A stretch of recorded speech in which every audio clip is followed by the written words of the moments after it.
Welcome back. और हमारे साथ मौजूद हैं डॉक्टर मोहम्मद इमरान। आप सब इन्हें जानते हैं, माइंड साइंसेस के हवाले से हमने बेतहाशा प्रोग्राम्स किए हैं। उसके अलावा भी आपको ट्रांसफॉर्मेशन इंटरनेशनल के बारे में भी पता है, जो इनकी ऑर्गेनाइजेशन है उसके बानी हैं। पाकिस्तान में मुख्तलिफ़ किस्म की जो साइकोलॉजिकल एडवांसमेंट्स हैं, ट्रीटमेंट्स हैं और जितनी आगही है उस पर काफ़ी काम करते हैं। आपके बहुत सारे स्टूडेंट्स भी हैं, बहुत सारे लोग आपके साथ मुंसलिक हैं। सो ये तमाम चीज़ें और ये तमाम इंट्रोडक्शन तो आपका है। अस्सलाम वालेकुम। वालेकुम अस्सलाम बेटा, कैसे हैं आप? ठीक अल्लाह हैं? का शुक्र। और हर बार जब डॉक्टर इमरान आते हैं तो हम इनके साथ एक टॉपिक डिस्कस करते हैं। आज जो टॉपिक का टाइटल है वो पावर ऑफ बिलीफ है।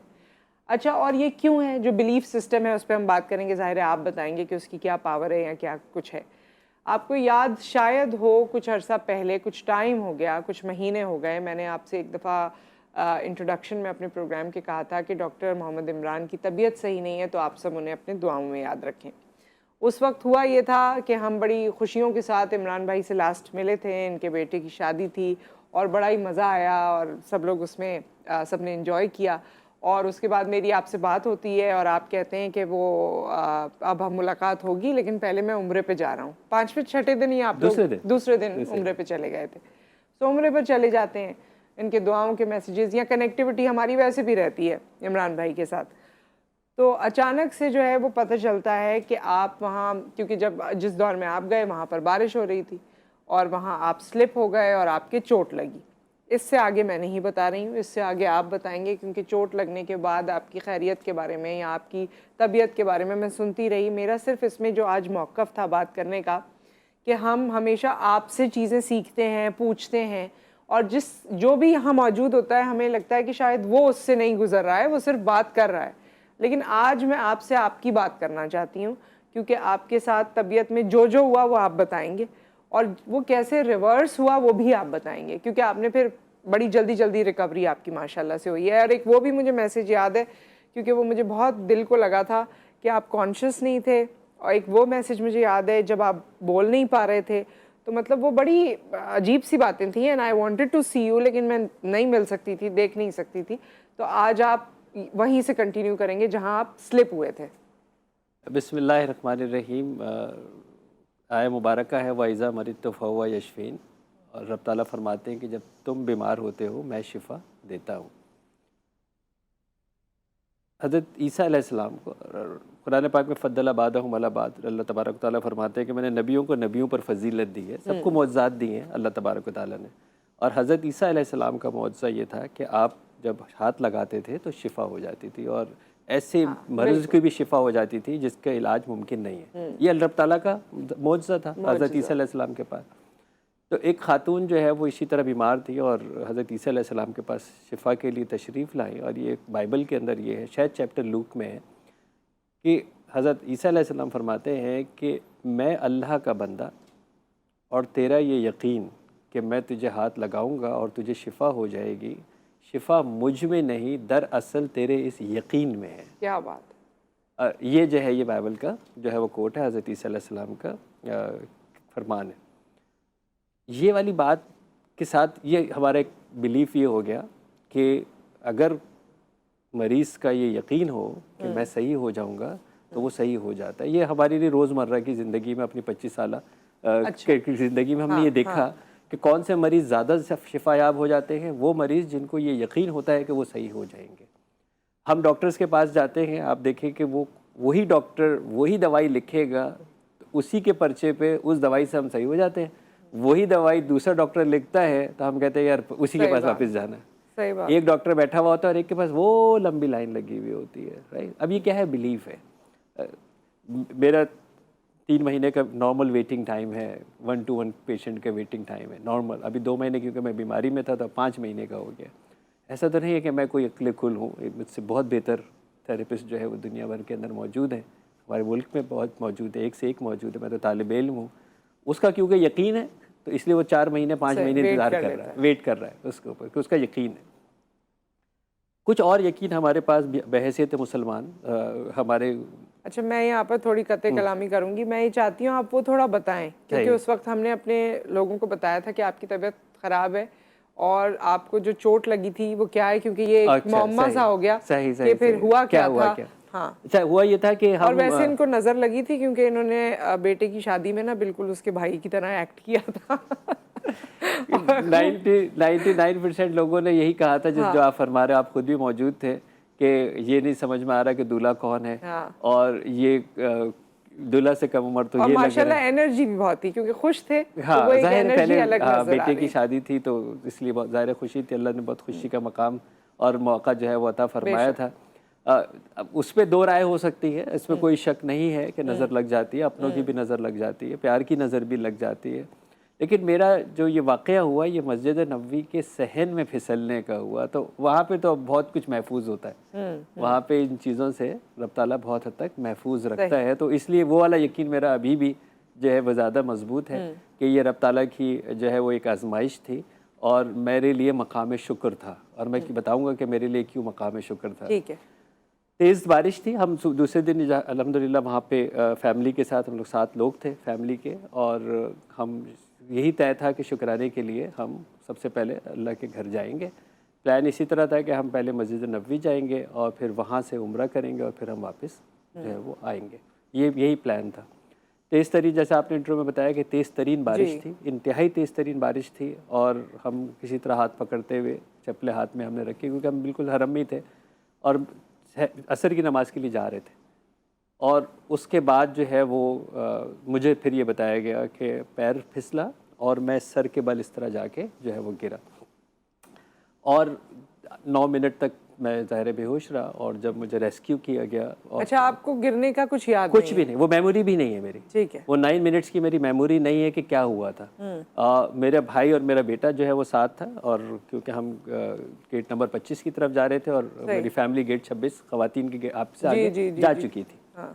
तो बस उन्होंने कहा कि हमने जो है वो एम्बुलेंस आई, तो एम्बुलेंस तो एक किस्से ज़्यादा बिठा नहीं सकती, तो मेरे बेटा जो है वो नमाज पे चला गया नमाज के लिए, और मुझे भाई जो है वो साथ लेके हॉस्पिटल पहुंच गए। तो जब मुझे होश आया तो उस वक्त जो है वो सर्जरी के लिए ले जा रहे थे, तो उस वक्त मुझे अल्लाह का शुक्र होश आ गया। उस 9 मिनट्स का मुझे नहीं पता कि मैं क्या गिरा, क्या हुआ। सर्जरी के लिए क्यों ले जा रहे थे? वो इसलिए, अच्छा हुआ ये था कि उन्होंने ज़ाहिर इमीडिएटली जब सीटी स्कैन किया, एक हमारा स्टेटस जो है वो फॉरेन पासपोर्ट है प्लस मैं डिप्लोमेट हूँ, तो उनके लिए ये हाई प्रोफाइल हो गया और हाई प्रोफाइल केस हो गया। तो मेरा जो है जो स्कैन आया था तो उसके अंदर ये जो मेरा स्कल है यहाँ से ये फ्रैक्चर हो चुका था, और ये जो मेरी ब्रेन लाइन है ये ऐसे शिफ्ट हो गई थी, यानी ब्रेन का एक साइड दूसरे ऊपर ओवरलैप कर गई थी, और ये सारा हिस्सा जो है ये ब्लड से भर चुका था और कंटिन्यूसली ब्लीडिंग हो रही थी। तो उनका ये कहना था कि अगर हमने इमीडिएटली सर्जरी की तरफ नहीं भागे और इसको हमने ओपन नहीं किया तो फिर देन सडन डेथ होगी, किसी भी लम्हे, कोई भी लम्हा आपका आखिरी लम्हा होगा, क्योंकि इसके अलावा इसकी कोई इंटरवेंशन नहीं है कि इसको किसी जल्दी से खोला जाए और उसको ब्लड को जो है वो बाहर निकाला जाए, क्योंकि अंदर जो है वो रेस्ट रहा है।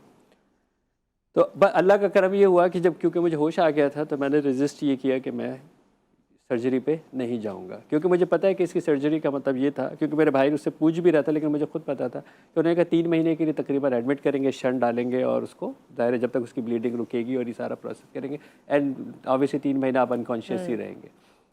और मैंने उनको कहा कि मैं ये नहीं कराऊँगा, तो उन्होंने कहा आप ये नहीं कराएंगे तो फिर कोई भी लम्हा आपके लिए आखिरी लम्हा होगा। तो मैंने कहा अगर मेरी ज़िंदगी का ये अल्लाह ने फ़ैसला कर दिया है कि ये आखिरी लम्हा होगा तो फिर अल्लाह का घर ज़्यादा बेहतर है बनिस्बत इसके कि मैं हॉस्पिटल के अंदर जाऊँ, तो आप मुझे रिलीज़ कर दो। तो उसको यकीन ही नहीं आया कि ये क्या मतलब बेवकूफ़ी बात कर रहा है। उसने कहा कि सर आपकी फील्ड भी यही है, एक पाकिस्तानी डॉक्टर को भी बुला के लेके आप बात कर पा रहे थे उससे? बात कर पा रहा था, ये अल्लाह का बड़ा शुक्र है। हाँ, क्योंकि दिमाग जिस तरह आपने बताया कि एक के ऊपर उसके बावजूद भी मैं बात कर रहा था। वो एक डॉक्टर को लेके आया पाकिस्तानी को, तो उसने कहा कि उसने मुझे समझाने की कोशिश की कि सर ये स्कैन है, उसने मुझे दिखा भी दिया सीटी, सर ये स्कैन है और आप ये ना करें और इसको हमें रेस्क्यू के लिए कुछ ना कुछ करना चाहिए।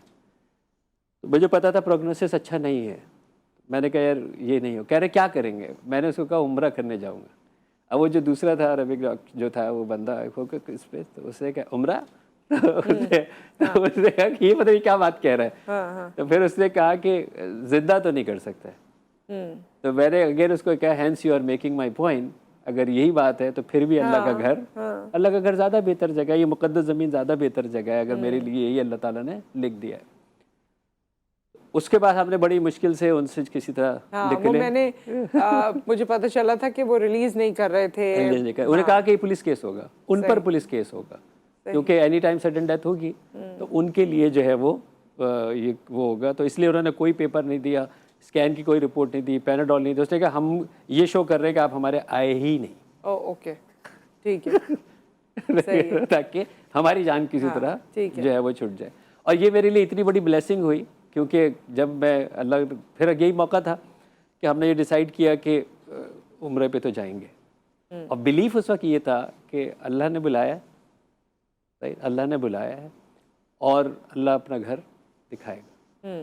एक बिलीव ये था, और हर दर्द की दवा तो वहीं से मिल जाती है। एक तो ये था, और एक दूसरी बात ये थी कि ये ऑब्वियसली इंस्टेंट, यही बाकी लोग भी जो फैमिली थी ये कह रहे थे कि यार वाकई नज़र जो है वो लग गई, लेकिन मेरा जो स्ट्रॉन्ग बिलीफ ये था कि मैं मस्जिद नबवी के सहन में गिरा हूँ, रोज़ा रसूल के दरबार में गिरा हूँ, उनके घर में गिरा हूँ। उधर नज़र नहीं रखती है, उधर बड़ा तहफ़्फ़ुज़ है, उधर मेरा बड़ा तहफ़्फ़ुज़ है। ज़रूर आजमाइश आई है, तो वो मेरे लिए जो है वो एक बड़ा बिलीव था। और एक अल्लाह तबारक व तआला ने जहन के अंदर ये बात जो है वो डाल दी, और गालिबन शायद ये किताबुल फ़वाइद में है कि अल्लाह के रसूल सल्लल्लाहु अलैहि वसल्लम फरमाते हैं कि जब आजमाइश आ जाए और आप दुरूद पाक का विर्द शुरू कर दें तो रब ताला जो है वो उस आजमाइश से निकाल लेता है। ये हदीस का मफ़हूम है, ये है। तो मैंने सिर्फ यही पढ़ना जो है वो सिर्फ दुरूद पढ़ना शुरू कर दिया, यानी दुआ ये नहीं कि अल्लाह मुझे शिफा दे दे या और कोई से, सिर्फ मैं दुरूद कंटिन्यूसली दुरूद का विर्द जिसे कहना चाहिए वो शुरू कर दिया था। तय यही हुआ कि दूसरे दिन जो है वो सुबह क्योंकि ये इशा हो गई थी, असर में मुझे उठाया था, तकरीबन इशा के टाइम में मुझे रिलीज़ किया हॉस्पिटल ने, उम्रे पे जाएंगे। अच्छा, फिर उम्रे के लिए कि उम्रे पे जाएंगे। तो दूसरे दिन फजर की नमाज़ पढ़ के और पहले हम जबल ओहद गए, क्योंकि रसूल पाक सल्लल्लाहु अलैहि वसल्लम तवातुर से सैयदना हमज़ा की अक़दस पे जाते थे, ज़ार अक़दस पे। वहाँ पे जाके जो है वो फातिहा पढ़ी, और उसके बाद तय हुआ कि मस्जिद क़ुबा जाएंगे कि वहाँ पे 2 रकात नमाज़ पढ़ना उम्रे के सवाब के बराबर है। और तय यही था कि अगर ज़िंदगी ख़त्म है तो वो उम्रा नहीं तो कम से कम ये तो हो जाएगा, और हमने कहा कि एहराम भी मकबूल उम्रा है ना मस्जिद क़ुबा में, कि उम्रा तवाफ एहराम भी वहीं बांधेंगे और नियत भी वहीं से ही जो है वो करेंगे। ये कह के बस वो लब्बैक अल्लाहुम्मा लब्बैक पढ़ते हुए पूरे रास्ते जो है बाय रोड जो है वो हरम पहुँचे। असर के टाइम पे हम तकरीबन वहाँ पे पहुँचे। वहाँ पे बहुत ज़्यादा रश था, बहुत ही ज़्यादा रश था, यानी इंच बल्कि सेंटीमीटर रश था। तो असर की नमाज उस ज़माने में बहुत रश था, क्योंकि आपके बाद ही मैं गई थी। हाँ, दिसंबर का जो है वो था ना, शुरू हो गया था। असर का जो है वो की नमाज पढ़ी, फिर मगरिब की नमाज जो है वो पढ़ी, इशा की नमाज पढ़ी, इसलिए कि कुछ इस हद तक हो जाए कि चलने की जगह बन जाए। इशा के बाद आपको पता है बहुत से लोग फिर जो है वो चले जाते हैं। तो फिर ये तय हुआ कि व्हील चेयर के ऊपर बैठ के, और क्योंकि वो पकड़ के ही चला रहे थे मुझे, कैमी में बैलेंस आउट हो सकता था मेरा, और व्हील चेयर के ऊपर बैठ के उम्रा जो है वो अल्लाह तबारक व तआला ने मुकम्मल कराया। और मताफ के अंदर तो जा नहीं सकती थी व्हील चेयर, तो ज़ाहिर ऊपर थे और सही जो है वो भी फिर जो है वो ऊपर की। तो उस रश के बावजूद 3.5 घंटे के अंदर ये मतलब मेरा तवाफ़ और सही जो है ये मुकम्मल हुआ। और उसमें सिचुएशन ये थी, क्योंकि मैं चलता था तो मेरा ब्रेन हिलता था ना, क्योंकि वो अपनी डिस्लोकेट हुआ था ना, और ब्रेन हैमरेज था। तो मैं ऐसे हाथ पकड़ के अपने हाथ को, सर को ऐसे थाम के, आंखें बंद करके, और मैं ऐसे व्हील चेयर के ऊपर 3.5 घंटे जो है वो बैठा रहा, ताकि मैं इसको होल्ड रख लूँ, अपने ब्रेन को अपने होल्ड रख लूँ किसी तरह। और अब नुसरत और उसके बाद क्या हुआ? उम्रा कर लिया फिर, क्योंकि पाकिस्तान आए और यहाँ पर ट्रीटमेंट हुआ ना बाकी? दूसरे दिन अगले दिन सो ये वापस आ गए और फिर ट्रीटमेंट हुआ, और फिर कैसे चीज़ें बेहतर हुई उसके बारे में हम आपको बताएंगे। एक ब्रेक यहाँ आ गया। आप हमें कॉल भी कर सकते हैं, बीच में आपका कोई सवाल है, कोई बात है, कुछ भी कहना चाहते हैं, पूछना चाहते हैं, आप कॉल कर सकते हैं आफ्टर द ब्रेक।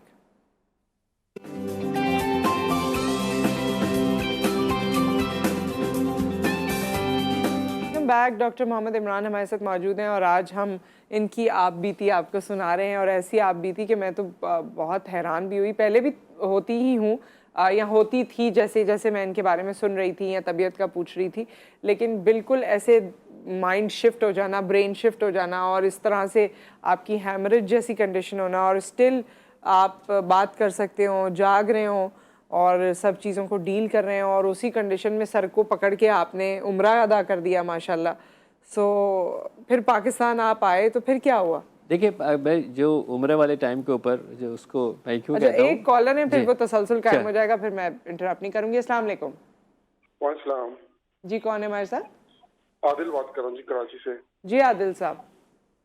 मैं पूछ रहा था डॉक्टर साहब से कि लाइक एंजाइटी और डिप्रेशन लाइक किस तरह होते हैं, क्यों होते हैं? क्योंकि मुझे नींद का बहुत इशू है, मुझे नींद नहीं आती सही से।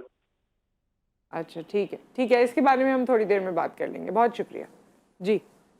तो इनके जवाब दे रहे हैं, बाद में जवाब दे रहे हैं? पहले आप अपनी बात अच्छा, तो कंप्लीट उसमें ये था कि रब ताला जब ये बिलीफ सिस्टम्स है ना जो हमारी कंडीशनिंग हुई हुई है कि मोमिन कभी खसारे में नहीं होता। हाँ। जब हम उसको आजमाइश देते हैं तो सब्र करता है और हमसे करीब हो जाता है, और जब हम उसको नेमतें देते हैं तो शुक्र करता है और हमसे करीब हो जाता है।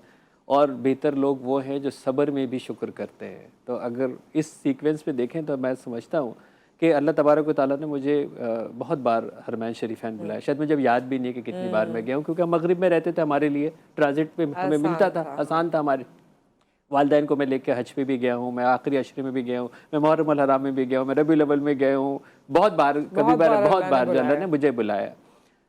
लेकिन जब भी हम जाते हैं, जब हम तवाफ़, जैसे आप भी अभी गई थी तो आपने कितना रश आपको जो है वो मिला था, तो हम ज़ाहिर है जब तवाफ़ करते हैं तो हमें ये ख्याल होता है कि हमारे से किसी को चोट ना लग जाए, हमें अपने आप को भी बचाना होता है, किसी से हमें कोई चोट ना लग जाए, कुछ धक्के भी होते हैं, तो हमारी डिस्ट्रैक्शन होती है। ऐसा हो नहीं सकता कि हम डिस्ट्रैक्ट हुए बगैर तवाफ़ और सही जो है वो कर सके। और फैमिली के साथ जब आप होते हैं और तो भी ज़्यादा अब आपको जो है वो लुक आफ्टर करनी होती है, देख रहे होते हैं। ये एक ऐसा मौका था कि ज़िंदगी में पहली बार मैंने व्हील चेयर के ऊपर जो है वो सफ़र किया। मैंने ज़िंदगी में पहली बार मैं व्हील चेयर पर बैठा हूँ इस वक्त।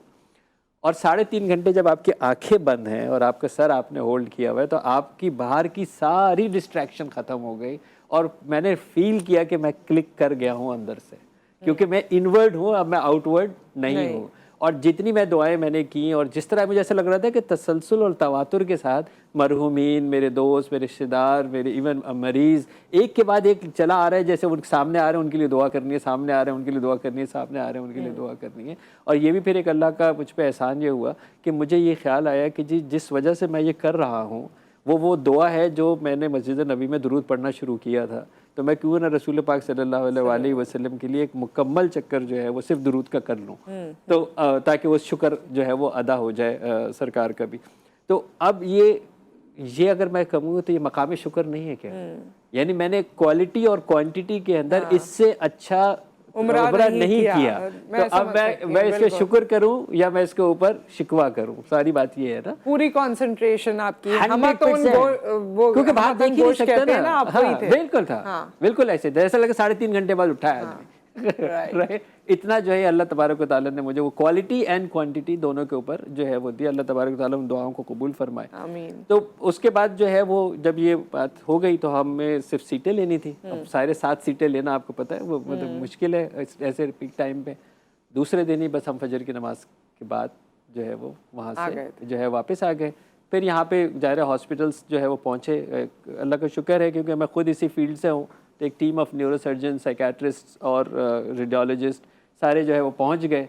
और फिर ये था कि जी स्कैन किया, दोबारा जब स्कैन किया, अच्छा एक अल्लाह का करम ये हुआ जो मैं ये बात कह रहा था कि अगर वो लोग डॉक्यूमेंटेशन कर लेते तो मुझे फ़्लाइट में कौन बैठने देता, क्योंकि फिर तो मुझे फ़्लाइट में जो है वो बैठ ही नहीं सकता था और मैं एयर प्रेशर ले भी नहीं सकता था। और वो भी एक 100% सारी चीजें ही वो की हैं जो अननेचुरल है, बियॉन्ड बुक्स हैं। लेकिन ये मुझे ये लगता है कि बिल्कुल आपका इसमें बिलीफ सिस्टम भी है, लेकिन जिस दर से आप आ रहे थे ना उस दर ने आपको क्या क्या बख्श दिया इसमें। अल्लाह की किताब ये कहती है कि हर मर्ज की शिफा मौजूद है और शिफा अल्लाह ताला देता है। ये दो इतने पावरफुल बिलीव्स हम खुद भी रखते हैं, अपने पेशेंट्स को भी यही ट्रांसफ़र करते हैं और ये हमारी प्रैक्टिस रही है जिसकी वजह से हमारे लिए वेटिंग टाइम है लोगों का, क्योंकि ये बिलीफ हम रखते हैं। हम उन किताबों को नहीं मानते जिसके अंदर ये लिखा हुआ कि इसकी शिफा नहीं है।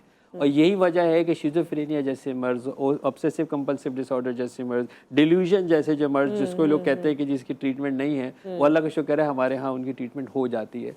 हम नहीं करते क्योंकि शिफा अल्लाह तबारक व तआला देता है और हम उस किताब को मानते हैं जो कहती है कि शिफा मौजूद है, हमें सिर्फ कोशिश करनी है, हमें सिर्फ इलाज करना है। कैंसर के 2 पेशेंट्स स्टेज 3 जिनके मंथ्स लिखे हुए थे उसमें 2 हमारे यहाँ जॉब करती हैं।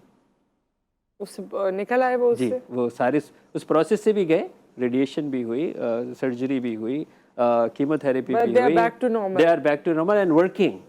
इसी तरह और एक हमारा प्रोडक्ट जो है कि इसे गूगल के ऊपर भी शायद हमारे जिस पे भी जो है मिल जाएगा, उन्होंने खुद आके ज़ाहिर है अपने उसको कहा, वही 6 महीने लिखे हुए थे कि जी डॉक्टर्स जैसे लिखते हैं 6 महीने आपके इस स्टेज के ऊपर आपका कैंसर है। आज अल्हम्दुलिल्लाह 2012 से आज 11 साल तो हो गए।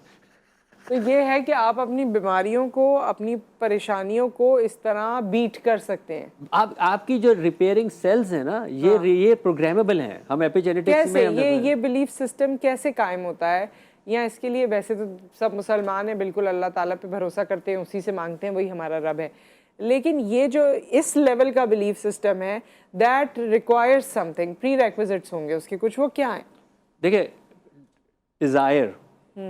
डिज़ायर टू लिव, ठीक है, desire to live, intense desire to live, कि मुझे ज़िंदा रहना है, मुझे एक बामकसद ज़िंदगी के लिए ज़िंदा रहना है। दूसरा, मेरा अभी तो मेरा सांस चल रहा है ना, तो इसका मतलब है रब ताला मुझे ज़िंदा रखना चाहता है। तो मुझे मरने की प्लानिंग नहीं करनी है, मुझे ज़िंदगी की प्लानिंग करनी है, क्योंकि रब ताला मुझे ज़िंदा रखना चाहता है। होता यह है कि जब हम बीमारी को होते हैं और बीमारी के बाद जो हमारी तस्वीर आती है ना, तो वो कब्र नज़र आती है, वो कफन नज़र आता है, वो डेथ नज़र आती है, राइट। तो ये आप मरने की जो है वो तस्वीर देख रहे हैं, ज़िंदगी की तस्वीर नहीं देख रहे। जब आप ज़िंदगी की तस्वीर देखना शुरू होते हैं तो फिर आप आपकी जीन्स फिर ज़िंदगी के लिए काम, आप तो प्रोग्रामेबल है ना। जो आपके नक्श आ रहे हैं आपके जहन में, उनको आपने इमेजेस को पॉजिटिव करना है, जिंदा वर्केबल हेल्दी वर्किंग, राइट। एक बामकसद ज़िंदगी आपके ऊपर नज़र आनी चाहिए। तो फिर आपकी ये जो रिपेयरिंग सेल्स हैं, जो आपकी हीलिंग सेल्स हैं, जो आपकी जेनेटिक्स है, ये आप इसको समझे ये प्रोग्राम है। आपको इसको जिंदा का प्रोग्राम देना है तो ये जिंदा पे काम करना शुरू कर देगा, आपको इसको मरने का प्रोग्राम देना है, ये मरने का प्रोग्राम करना शुरू कर देगा। और मैं आपको बायोलॉजिकल एविडेंस की बात कर रहा हूँ, मैं फेथ की बात नहीं कर रहा हूँ। हाँ। अगर फेथ इसके ऊपर आ जाता है, आपके अंदर होना, फेथ अगर जब आपका आता है तो कैटलिस्ट होता है, क्योंकि ये चाहे वो कोई दुनिया का कोई दीन मानने वाला शख्स हो, इस प्रैक्टिस के साथ किताबें भरी पड़ी हैं, एविडेंसेस भरी पड़ी हैं, रिसर्चेस भरी पड़ी हैं कि वो लोग किस तरह बाहर आए हैं। नियर डेथ एक्सपीरियंसेस के बेशुमार किताबें जो आपको मिल जाएंगे, केसेस मिल जाएंगे। तो वो अगर इसके पीछे बिलीफ भी हो तो ये कैटलिस्ट का काम करता है। फिर ये इसी तरह काम करता है जैसे मेरे केसेस के अंदर हैं कि डॉक्टर्स जो है वो चारों जो है न्यूरोसर्जन, रेडियोलॉजिस्ट, साइकाट्रिस्ट यूं बैठे होते हैं, सामने स्कैन लगी होती है, कहते हैं यार रिपोर्ट गलत है या बंदा गलत है। अभी उनके वर्ड यही होते हैं। अब रिपोर्ट अब आपने कोई सर्जरी वगैरह नहीं करवाई ना? कोई नहीं, लेकिन एवरी वीक जो है मेरी मॉनिटरिंग होती रही, सीटी, क्योंकि फ्रैक्चर ये खुद ब खुद अल्लाह ताला ने जो आपका नेचुरल सारी हीलिंग हुई, 100% नेचुरल। प्रिवेंशन ड्रग्स जाहिर चाहिए थी ताकि मुझे सीजर ना हो जाए, मेरा बैलेंस जो है वो आउट ना हो जाए। लेकिन सर्जरी में नहीं गए, सर्जरी के ऊपर जो है वो नहीं, वो सर्जिकल इंटरवेंशन जो इसका वाहिद इलाज था उसके ऊपर नहीं गए। सो इस पॉइंट पे एक ब्रेक, उसके बाद हम हाजिर होते हैं।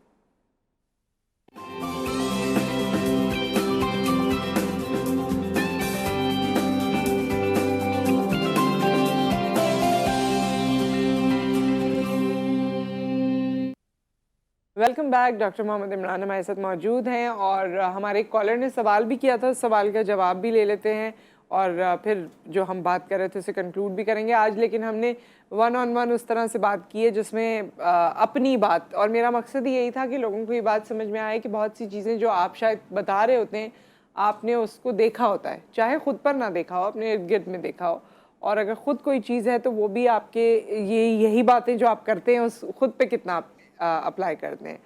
सो पावर ऑफ बिलीफ जो है वो आपके लिए बहुत फ़ायदेमंद साबित रहा। शायद वो कहते हैं ना, जब कॉल और फेल के अंदर हम आहंगी हो तो बात के अंदर वज़न आ जाता है, और मुनाफ़क़त के तो उसूल ही यही है कि कॉल और फेल में तज़ाद होता है।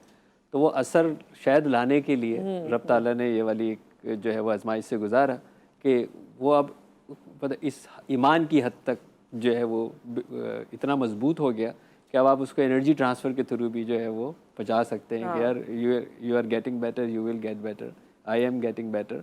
जिस तक ये आ जाएगा ना, आई एम गेटिंग बेटर, और मॉडल भी आ जाए सामने जिससे गुजरी है, तो फॉर श्योर वो आपका जितना आपका स्ट्रॉन्ग बिलीफ सिस्टम बनता चला जाएगा, जितना आपका यकीन कामिल होता जाएगा, मुकम्मल होता चला जाएगा कि रब ताला ज़िंदा रखना चाहता है और एक बामकसद ज़िंदगी होनी चाहिए। और मेरे लिए तो ये अगेन खौफ की जो है, पहले भी मैं बहुत डरता था, इसी बात से डरता था कि एक तो पहले मैं बहुत ब्लेस्ड हूँ, इस अल्लाह का शुक्र है कि जो ह्यूमन बीइंग पॉसिबल मांग सकता है मैंने मताफ में सर रखा अपने एक किसी सफ़र में, तो मेरे पास मांगने के लिए कुछ नहीं था। ह्यूमन बीइंग जो पॉसिबल मांग सकता है उस जगह के ऊपर वो मेरे पास मांगने के लिए नहीं था। तो मुझे एक ये खौफ आता है कि शायद मेरे लिए आखिरत में अल्लाह ने कुछ नहीं रखा है, क्योंकि उसने दुनिया में ही सब कुछ दे दिया है।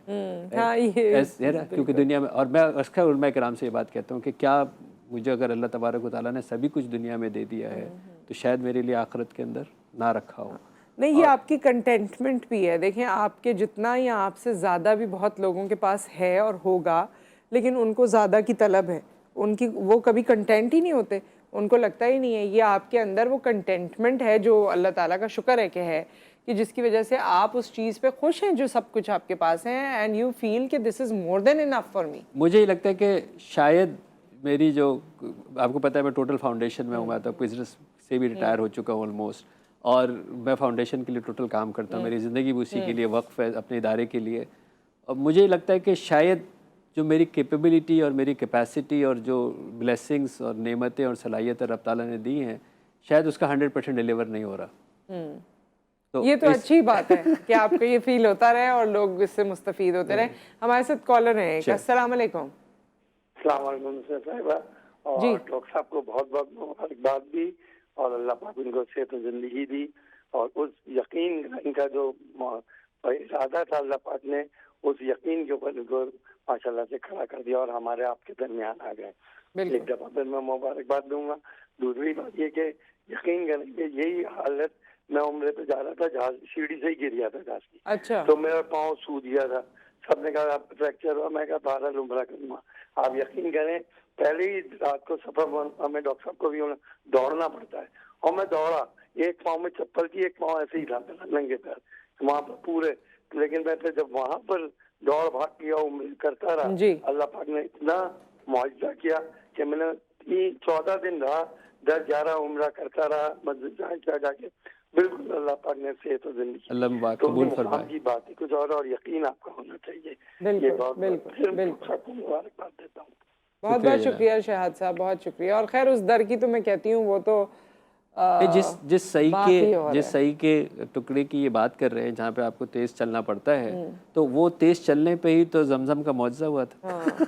वो है ही मौजज़े की जगह जो आज तक जमजम जारी है, और वो तो था ही हज़रत इस्माइल की एड़ियों की रगड़ और हज़रत हाजरा की दौड़ का जो है, वो है ही मौजज़े की जगह।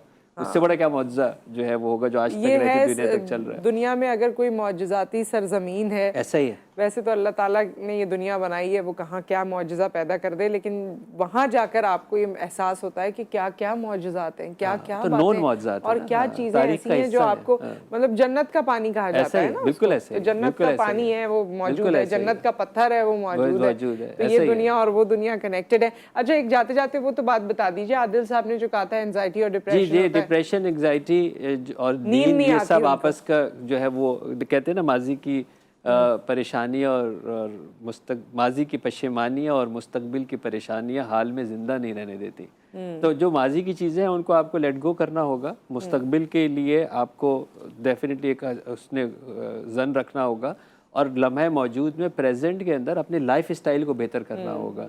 तब जाके आप अपनी इस डिप्रेशन और फ्यूचर की एंग्जाइटी और रात की नींद से जो है वो निकलना होगा, कि आप अपने डे टू डे प्लानिंग के ऊपर किस तरह कनात के साथ ज़िंदगी गुजार सकते हैं, लाइफ स्टाइल कैसे बेहतर कर सकते हैं, वर्किंग स्टाइल कैसे बेहतर कर सकते हैं, जिस्मानी सेहत के लिए क्या कुछ बेहतर कर सकते हैं, अच्छी सोबत कैसे जो है वो रख सकते हैं। एक जिस्म है, एक रूह है, एक जहन है, इसके अंदर एक तवाज़ुन होना चाहिए, इनकी एक ग़िज़ा है। और जो जितनी फजूल बेकार की चीज़ें जो आपको डिस्ट्रैक्ट करती हैं या इस कैफियत के अंदर लेके आती हैं, उससे फासला आपके लिए ज़्यादा बेहतर हो सकता है। सही। सो विद दैट बहुत बहुत शुक्रिया आपकी तशरीफ़ आवरी का।